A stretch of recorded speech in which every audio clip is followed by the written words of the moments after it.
अस्सलामुअलैकुम dear students. पिछली video में हमने पहले चैप्टर के रिव्यू एक्सरसाइज के फर्स्ट क्वेश्चन यानी मल्टीपल चॉइस क्वेश्चंस को हल किया था। आज के इस वीडियो में हम क्वेश्चन नंबर 2 से लेकर क्वेश्चन नंबर 10 तक मुकम्मल हल करेंगे। मैं हूं मोहम्मद वकास और आप देख रहे हैं पाकिस्तान एजुकेशन हब।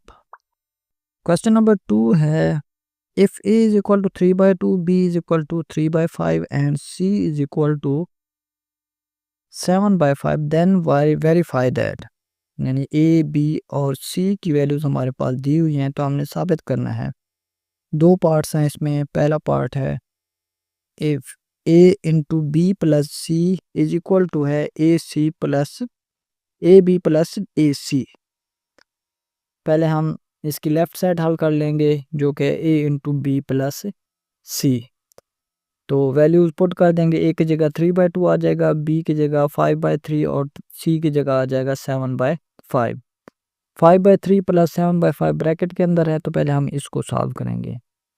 इसके जो डिनोमिनेटर हैं इनका एलसीएम ले लेंगे। 3 और 5 का एलसीएम लेंगे तो 15 आ जाएगा। अब जो एलसीएम आया है वो ही हम इनके डिनोमिनेटर में यानी 3 और 5 को एलसीएम के बराबर बनाएंगे। यानी 3 को भी 15 बनाएंगे और 5 को भी 15 बनाएंगे। तो ये 3 को 15 बनाने के लिए 5 से मल्टीप्लाई करेंगे तो ऊपर भी 5 से ही मल्टीप्लाई कर देंगे। इसी तरह 5 को 15 बनाने के लिए 3 से मल्टीप्लाई करेंगे तो ऊपर भी 3 से मल्टीप्लाई कर देंगे। इस तरह ये आ जाएगा 25/15 प्लस 21/15। अब दोनों का डिनोमिनेटर बराबर आ गया है, एक डिनोमिनेटर कर देंगे, ये ऐड हो जाएंगे। 25 प्लस 21 46 आ जाएगा। 46/15 3/2 इनसे मल्टीप्लाई हो रहा है। अब ये 2 जो है डिनोमिनेटर में और 46 डिनोमिनेटर में है, ये आपस में कट सकते हैं। इनको काट देंगे 2 के टेबल से, तो ये 2 1 2 आ जाएगा। 2 23 46 आ जाएगा। इसी तरह 3 और 15 भी आपस में कट सकते हैं 3 के टेबल से, तो ये 3 1 3 आ जाएगा और 3 5 15 आ जाएगा। इस तरह 23/5 लेफ्ट हैंड साइड का आंसर आ जाएगा। राइट हैंड साइड हल करेंगे। ए बी प्लस ए सी है, इनकी वैल्यूज पुट कर देंगे। ए की जगह 3/2, बी की जगह 5/3 आ जाएगा और इसी तरह ए की जगह 3/2 और बी सी की जगह 7/5। फर्स्ट में आप देखें तो 3/2 मल्टीप्लाई 5/3 है। 3 से 3 कैंसिल हो सकता है, 3 से 3 कैंसिल हो जाएगा, 5/2 आ जाएगा। प्लस इनको मल्टीप्लाई कर देंगे, ये आप एक दूसरे से कैंसिल नहीं हो सके। 3 7 21/10 आ जाएगा। अब 2 और 10 का हम एलसीएम ले लेंगे। 2 और 10 का एलसीएम 10 आ जाएगा। अब ये जो डिनोमिनेटर में 2 है इसको भी 10 बनाएंगे, तो ये 10 बनाने के लिए इसको 5 से मल्टीप्लाई करेंगे, तो ये 2 × 5 हो जाएगा, तो ऊपर भी 5 से ही मल्टीप्लाई करेंगे। जबकि ये 21/10 ये ऑलरेडी एलसीएम के बराबर है, इसको तब्दील करने की ज़रूरत नहीं है। तो ये 5 × 5 25/2 × 5 10 आ जाएगा। प्लस 21/10 है, दोनों का डिनोमिनेटर सेम है, ऐड हो जाएंगे। अब ये 21 प्लस 25 46/10 आ जाएगा। दोनों 2 के टेबल से सिंप्लीफाई हो सकते हैं, इनको सिंप्लीफाई करेंगे तो ये 23/5 आ जाएगा, जो कि लेफ्ट हैंड साइड के बराबर है। इस तरह हमारा फर्स्ट पार्ट जो है वो प्रूव हो गया है। सेकंड पार्ट है a प्लस बी इंटू सी बराबर है A C plus B C. ये सेम पहले पार्ट की तरह हमने करना है। a और b c की पहले लेफ्ट हैंड साइड कर लें, a और b की वैल्यूज को ऐड कर लेंगे एलसीएम लेके, फिर c के साथ मल्टीप्लाई कर लेंगे। इसी तरह फिर राइट हैंड साइड में a और c को पहले मल्टीप्लाई करेंगे, फिर b c को मल्टीप्लाई करके ऐड कर लेंगे। सेम इसी तरह से करना है। क्वेश्चन नंबर 3 भी सेम इसी तरह से है। इसमें a की वैल्यू हमारे पास है, a बराबर है 4/3, b 5/2 और c की वैल्यू 7/4 दी हुई हैं। तो हमने इनमें जो है प्रॉपर्टीज़ बतानी है, associative property of real number with respect to addition and multiplication, यानी हकीकी अदाद की खासियत तलाज़ुम बालियात जमा और ज़रब हमने साबित करनी है, जो कि इस तरह से है। a plus B plus C बराबर है a plus B plus C. ये प्रॉपर्टी है associate property with respect to addition. इसमें भी हमारे पास ए बी सी की वैल्यूज़ दी हुई हैं, वो इनमें पुट करके लेफ्ट हैंड साइड हल कर लेंगे, फिर राइट हैंड साइड हल कर लेंगे। बिल्कुल उसी तरह से जिस तरह क्वेश्चन नंबर 2 का पहला पार्ट हमने किया है। दूसरी प्रॉपर्टी है विद रिस्पेक्ट टू मल्टीप्लिकेशन, जो कि है ए बी इंटू सी बराबर है ए इंटू बी सी। पहले हम इसमें वैल्यूज़ लेफ्ट हैंड साइड में पुट कर लेंगे, ए और बी को मल्टीप्लाई कर देंगे, उसका जो आंसर आएगा उसको सी के साथ मल्टीप्लाई कर देंगे। इसी तरह राइट हैंड साइड में पहले बी सी को मल्टीप्लाई कर देंगे, उसका जो आंसर आएगा ए के साथ मल्टीप्लाई करेंगे, left hand side right hand side के बराबर आ जाएगी। क्वेश्चन नंबर 4 है, is zero a rational number explain. क्या सफ़र एक नातिक अदद है, वजाहत करें। हम जानते हैं नातिक अदाद या रैशनल नंबर वो नंबर होते हैं जिन्हें हम p बाई क्यू की शक्ल यानी फ्रैक्शन की फॉर्म में लिख सकते हैं। अगर हम किसी भी नंबर को फ्रैक्शन की फॉर्म में लिख सकते हैं तो वो रैशनल होता है। अब ज़ीरो को हम का डिनोमिनेटर कोई भी लिख दें तो ये ज़ीरो ही रहता है। मिसाल के तौर पर ज़ीरो के बटे में आप 1 लिख दें, ज़ीरो के बटे में 2 लिख दें या 3 लिख दें, ये ज़ीरो के बराबर ही रहता है। तो इसलिए ज़ीरो को हम p बाई क्यू की या फ्रैक्शन की फॉर्म में लिख सकते हैं। तो हम कह सकते हैं कि ज़ीरो जो है वो रैशनल नंबर है।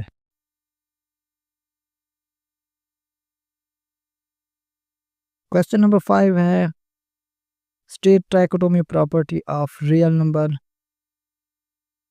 इसमें ट्राइकोटोमी प्रॉपर्टी है, for all A B belong to R A less than B और ए इक्वल टू बी और ए ग्रेटर देन बी। यानी दो हमारे पास रियल नंबर हों ए और बी, तो इनमें 3 कंडीशंस हो सकती हैं। या तो ए जो है पहला नंबर जो है दूसरे नंबर से स्मॉलर होगा, या उसके बराबर होगा, या उससे ग्रेटर होगा, या इन तीनों में से कोई एक कंडीशन हो सकती है। इस प्रॉपर्टी को हम ट्राइकोटोमी प्रॉपर्टी या सलासी खासियत कहते हैं। क्वेश्चन नंबर 7 है, दर्जल सवाल को मुख्तसर करें, सिंप्लीफाई द फॉलोइंग। इसका फर्स्ट पार्ट है, फिफ्थ रूट है x की पावर 15 y की पावर 35 और z की पावर 20 है। इसको हम सॉल्व कर लेंगे। अब क्योंकि ये फिफ्थ रूट है, अब इसको हम एक्सपोनेंशियल फॉर्म में कन्वर्ट करेंगे, तो ये x की पावर 15 y की पावर 35 और z की पावर 20 की पावर 1/5 बन जाएगा। हम जानते हैं कि पावर की पावर हो तो पावर्स आपस में मल्टीप्लाई हो जाते हैं। इस तरह ये पावर जो 1/5 है x y और z की पावर से मल्टीप्लाई हो जाएगी। जब इनसे मल्टीप्लाई आएगी तो x की पावर 15 मल्टीप्लाई 1/5 इससे कैंसिल करेंगे तो ये 5 जो है 15 से कट सकता है तो 3 आ जाएगा, x की पावर 3 आ जाएगी। इसी तरह y की पावर 35 है, इससे मल्टीप्लाई होगी तो ये 5 से कैंसिल होगा तो y की पावर 7 आ जाएगी। और z की पावर 20 है, 5 से तक डिवाइड करेंगे तो ये 4 आ जाएगी और z की पावर 4 आ जाएगी। इस तरह x की पावर 3, y की पावर 7, z की पावर 4 हमारे पास आंसर आ जाएगा। दूसरा पार्ट है, 27 की पावर 2x की क्यूब रूट है। इसको भी हम एक्सपोनेंशियल फॉर्म में कन्वर्ट करेंगे तो ये 27 की पावर 2 की पावर 1/3 हो जाएगी। यानी जब हम रेडिकल फॉर्म से एक्सपोनेंशियल फॉर्म में कन्वर्ट करते हैं तो जो पावर होती है वो 1 के बटे में आ जाती है। यानी ये जैसे 3 है तो 1/3 आ जाएगा। जैसे पिछले क्वेश्चन में 5 था तो 1/5 बन गई थी। अब पावर की पावर हो तो पावर आपस में मल्टीप्लाई हो जाते हैं। इस तरह 2x 1/3 से मल्टीप्लाई हो जाएगा और ये 2x/3 बन जाएगा। 27 की पावर 2x/3 बन जाएगी। अगर हम 27 को फैक्टराइज करें तो ये 3 की पावर 3 के बराबर आता है। इस तरह 3 की पावर 3 की पावर 2x/3 हो जाएगी। फिर ये पावर की पावर तो पावर्स आपस में मल्टीप्लाई हो जाएंगी। इस तरह 3 जो है 2x/3 से मल्टीप्लाई हो जाएगा और ये 3 से 3 कैंसिल हो जाएगा, 3 की पावर 2x आंसर आ जाएगा। क्वेश्चन नंबर 3 है, 6 इंटू 3 की पावर n+2 ओवर 3 की पावर n+1 माइनस 3n। अब इसमें हम देखें तो डिवाइडेड में 3 की पावर n+1 माइनस 3 की पावर n है। ये 3 की पावर n जो है ये मिनिमम वैल्यू है, इससे हम कॉमन ले सकते हैं। इसलिए ऊपर जो है इसको भी हम 3 की पावर n बनाएंगे और नीचे जो 3 की पावर n+1 है इसे भी 3 की पावर n की फॉर्म में लिखेंगे। इस तरह लिखने के लिए ये 6 वैसे का वैसे आ जाएगा। 3 की पावर n+2 है, यानी बेस सेम हो और तो पावर और मल्टीप्लाई हो रही हो तो उनकी पावर्स ऐड हो जाती हैं।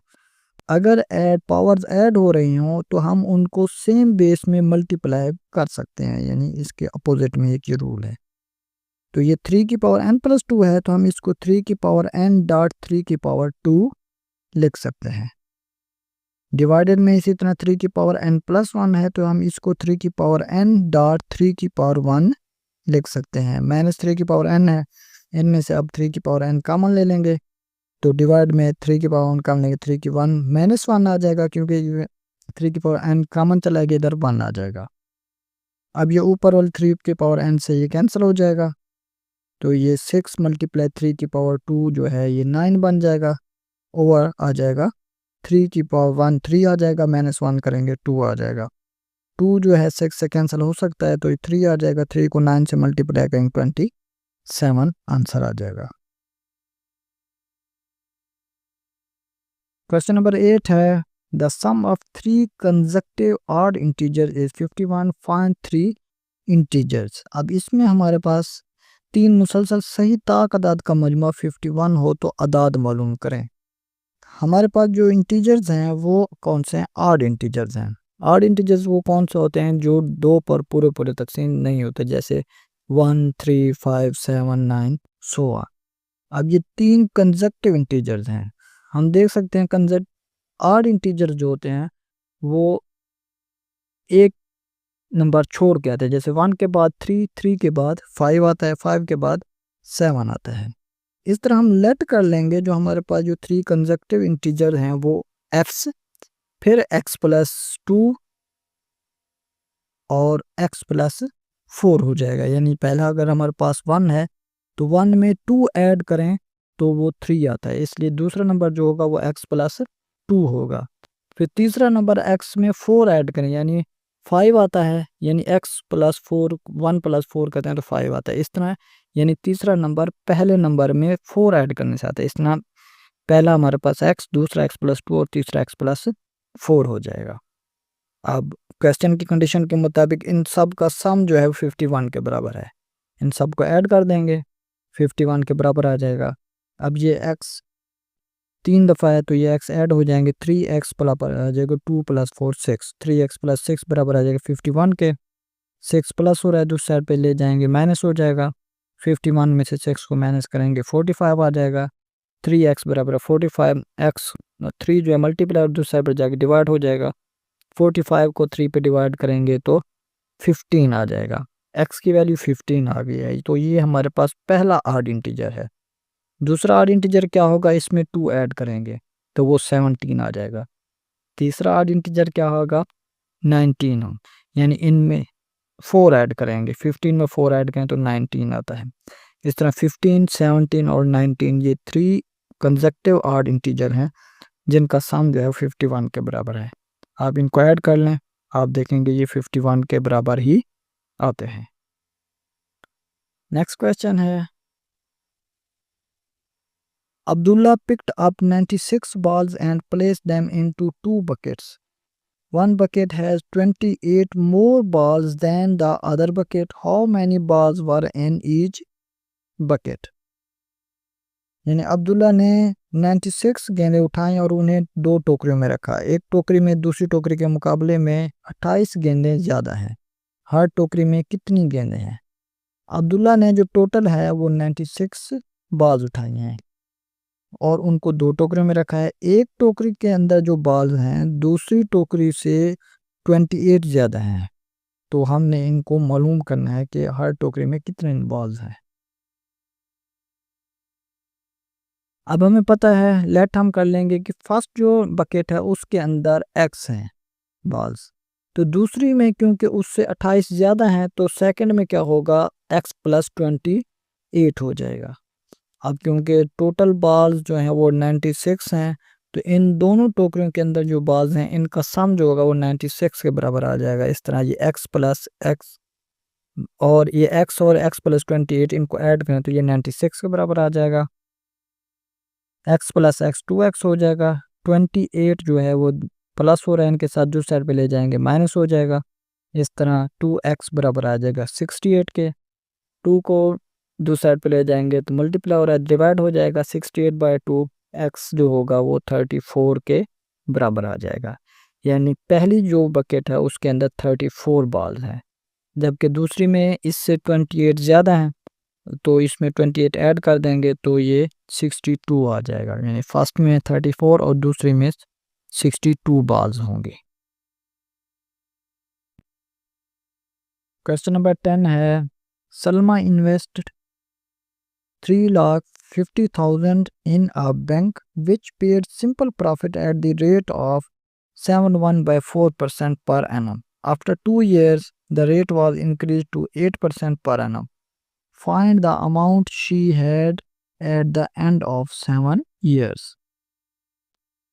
सलमा ने एक बैंक में 3,50,000 रुपए की सरमायाकारी की, जो सादा मुनाफा यानी 7.1/4% की सालाना शरह से अदा करता था। 2 साल बाद उस शरह को बढ़ाकर 8% सालाना कर दिया गया। मालूम करें 7 साल के अख्ताम पर उसके पास कितनी रकम थी। यानी सलमा ने एक बैंक के अंदर रकम रखी है तकरीबन 3,50,000 रुपये। उस पर जो पहले 2 साल हैं उसमें 7/1/4 यानी 7.25 के हिसाब से प्रॉफिट लगा। 2 साल के बाद फिर अगले जो 5 साल हैं, यानी टोटल 7 ईयर हैं, 2 साल के बाकी 5 साल बच जाएंगे। 5 साल जो है उसको 8% के हिसाब से प्रॉफिट लगा है। तो टोटल प्रॉफिट के साथ कितनी रकम होगी उसके, ये हमने मालूम करना है। तो पहले हम उसके 2 साल का प्रॉफिट निकाल लेंगे। तो रेट क्योंकि हमारे पास 71/4 है, इसको 1/4 कन्वर्ट करेंगे तो ये 7.25% आ जाएगा। इंटरेस्ट का फार्मूला होता है rate multiply total amount multiply time. अब रेट जो है वो 7.25 है, परसेंट है, परसेंट को ख़त्म कर दें तो बटे में 100 आ जाता है।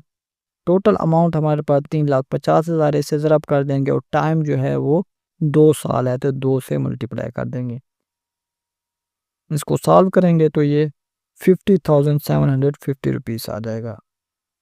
अब हमने नेक्स्ट 5 ईयर का निकालना है, क्योंकि पहले 2 साल का ये रेट था प्रॉफिट का, नेक्स्ट 5 ईयर का जो है वो 8% होगा। तो फार्मूला हमारे पास यही है, इंटरेस्ट का rate multiply total amount multiply time. Rate अब हमारे पास 8% है तो ये 8/100 हो जाएगा। अमाउंट हमारे पास वही है 3,50,000 और टाइम अब हमारे पास है 5 साल, तो 5 से मल्टीप्लाई करेंगे, इसको सॉल्व करेंगे तो ये हमारे पास 1,40,000 यानी 140,000 आ जाएगा। अब इसमें जो प्रॉफिट है वो 50,750 और 1,40,000 है। इन दोनों को हम ऐड कर देंगे उसकी जो टोटल अमाउंट थी उसके में, तो ये 3,50,000 प्लस हो जाएगा 50,750 और ये 1,40,000 इसमें ऐड करेंगे तो ये टोटल रकम जो है हमारे पास 5,40,750 बन जाएगी और ये इसका आंसर होगा।